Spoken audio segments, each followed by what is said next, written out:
Ladies and gentlemen, please welcome the Shadow Chancellor of the Exchequer, Mel Stride. A new poll of Tory members suggests only 1 in 10 of them think their party will actually win the next election. The turnout for the Shadow Chancellor announcing a new tax giveaway policy reflected that. A future Conservative government will completely abolish business rates for shops and pubs on our high streets. End of!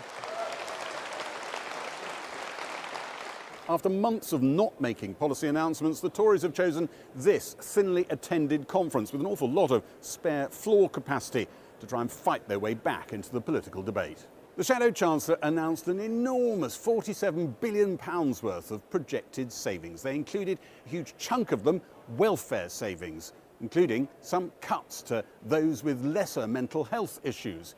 He wanted to cut civil service numbers, overseas aid, social housing for non-nationals, to end asylum hotels and end some net zero subsidies. He said he would spend some of the proceeds of this on tax giveaways for first-time buyers and high street businesses. We are the party of hope. We are the party of the future. We can and we will. Some observers wonder whether you really could save billions by whipping away benefits from those not quite yet made citizens. A lot of those people would be entitled to claim British citizenship, so you might say if you introduce that as a criteria, there's somebody who's not bothered to go to the expense of getting a British passport. They're going to jump the gun and get in there. Might decide to get in there. And those numbers won't hold. So those numbers wouldn't hold. And on the welfare budget cuts, though, they didn't get anywhere close to doing this level of cut, did they? No, I mean, we didn't see anything like this. Prowling around the conference fringe, Kemi Badenoch's defeated rival from last year's leadership contest. The YouGov poll of party members says more think Robert Jenrick would be better at fending off Nigel Farage and winning back lost support from Reform UK. Queuing for Robert Jenrick? Yes. Do you think he's the future? I hope so. The next leader? Before the general election? You've got an urgent text. You're queuing for Robert Jenrick? Yes, and it better be worth it. Is he the Messiah or a very naughty boy? He's a Messiah. He is? Yes. You think actually he should lead you into the next election? Yes. Yeah.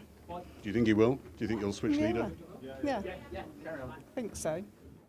Robert Jenrick's supporters argued that the party under him would have backed hardline policies before Reform UK stole a march on the Tories. Their hero today deploying hardline language in a different cause. I heard today that there are protests being scheduled in universities for October the 7th. I think that's a disgrace, frankly. I think that's an absolute disgrace. Also on the fringe here, the man who prowled Labour's conference last week.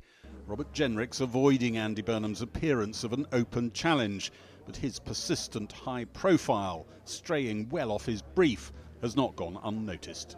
From the leadership campaign last year, the Rob Jenrick supporters sort of never stopped, but this is what it is. Welcome to politics. One face gets universal approval here. Margaret Thatcher would have been 100 this month. At times, this party looks like it's desperately trying to summon up her spirit. Margaret Thatcher. Oh, she's a great lady. Are you getting flashbacks? I absolutely, definitely that. She was wearing that in a tank, I believe. There it is. There she is in the Wow. tank. These are almost like holy relics to you. Oh, they are, definitely, yeah. She's very inspiring. Let's hope that Kemi can do the same. Two very different voices at this conference, both suggesting that chasing reform-style policies isn't the answer for the Tories. Tim Montgomery defected to Reform nearly a year ago after a lifetime working in the Conservative Party. There's a lot of people constantly telling me here, oh, you'll be back soon. I'm not coming back. I'm not coming back to the Conservative Party, I'm afraid. And it's not just in terms of me. I think the Conservative Party is still in fundamental denial about how the British people see it. There's a danger that if we prioritise some of the issues that Reform have been majoring on, that it looks like we're playing catch-up. I don't think that's where we should be. Don't morph into Reform is your message. Absolutely, we're not Reform. Kemi Badenoch is this week trying to show she has the passion and ideas to lead in a party where many despair. and trying to get a hearing from an electorate that refuses to listen. Well, just before we came on air, I spoke to the Shadow Secretary for Housing, Communities and Local Government, James Cleverly, who's also a former Foreign Secretary. And I put it to him that the Tory policy restricting benefits to British citizens is an exact replica of a Reform Party policy. No, what this is going back to fundamental conservative principles. I said in my speech, the British people have a very strong sense of fair play. They understand that support is for the people who need it, but also for people who have contributed. So have they nicked your policy, or have you nicked theirs? We are the party, remember, who in the House of Commons started to really push down on the welfare budget whilst we're in government. We campaigned for it in opposition. Reform supported increased welfare spending. They're supporting the scrapping of the two-child benefit. That will push the welfare bill even higher and taxes even higher, and that's a position well to the left of even Jeremy Corbyn. But, you're having a go at reform, understandably, because they're far ahead of you in the polls. But when you look at what you're actually proposing, closing asylum hotels, cutting the civil service, that is all the stuff you could have done in government.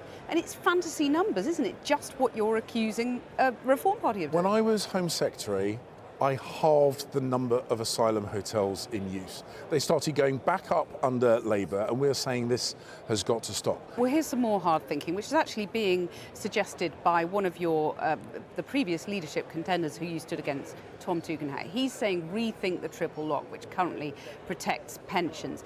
That would be a smart idea to woo the younger voters who currently aren't giving you a second look. Well, I set out plans to help young people get on the housing ladder. Mel set out plans to help young people keep more of the money they have earned so they can get on the housing ladder. So why not go the whole hog and look again at the triple lock? And the point that we are going to make is this divide and conquer politics that we see from other political parties, setting young people against old people. This is not the Conservative way. We need to bring communities together, and you don't do that by driving a wedge between them. Right. Withdrawing from the European Convention on Human Rights is one of the sort of key flagship policies announced here, also happens to be a Reform Party policy. Do you accept that withdrawing from the ECHR isn't going to make a whole lot of difference in terms of immigration?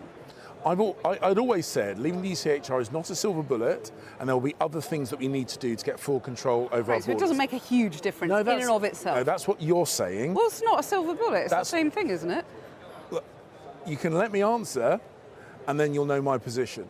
What I've always said, it's not a silver bullet. There are other things we need to do. That's exactly what David Wolfson has said. That's exactly the party's position. Like the Refugee Convention, for example. For example, and the Human Rights Act, because we had a very well-established protection of human rights long before the ECHR came into existence, long before the Human Rights Act. Is the party facing an existential crisis? Look, we know that when you go into opposition, it is tough. We know that there are challenges from other political parties. The people here are the ones who have stayed true to their Conservative values, whether they be elected or whether they be activists. But are you facing an existential crisis? Does the Conservative Party have a kind of God-given right to exist or not? No political party has a God-given right to exist, but there is a reason why the Conservative Party is the oldest and most successful political movement in British history. It's because we adapt. It's because we have got a real passion to serve the British people, not just grab quick and easy headlines, but actually serve the people of this country. Right. You just said your passion is to serve the British public. So if push comes to shove, Reform stays ahead in the polls, it looks like they're going to be the largest party, do you just accept that you've got to have some kind of pact, you've got to merge with them? Yeah, so on economic policies, they are well to the left of Corbyn. That is not conservatism, it is not tenable, and it would not be of good service to the British people. So you will never be in a party with Nigel Farage? I would never be in a party with Nigel Farage. Right. Your name is on some people's lips here, quite a few people's lips, as an alternative, a mainstream alternative to Kemi Badenoch should she fall. Would you allow yourself to go forward, or have you got your sights set instead on London Mayor? So I have said we have got to stop thinking that cycling through leaders is good for business. We've got Margaret Thatcher's outfits just behind us. What do you think she would say about reform? I think she would have some choice words. James Cleverly, thanks very much.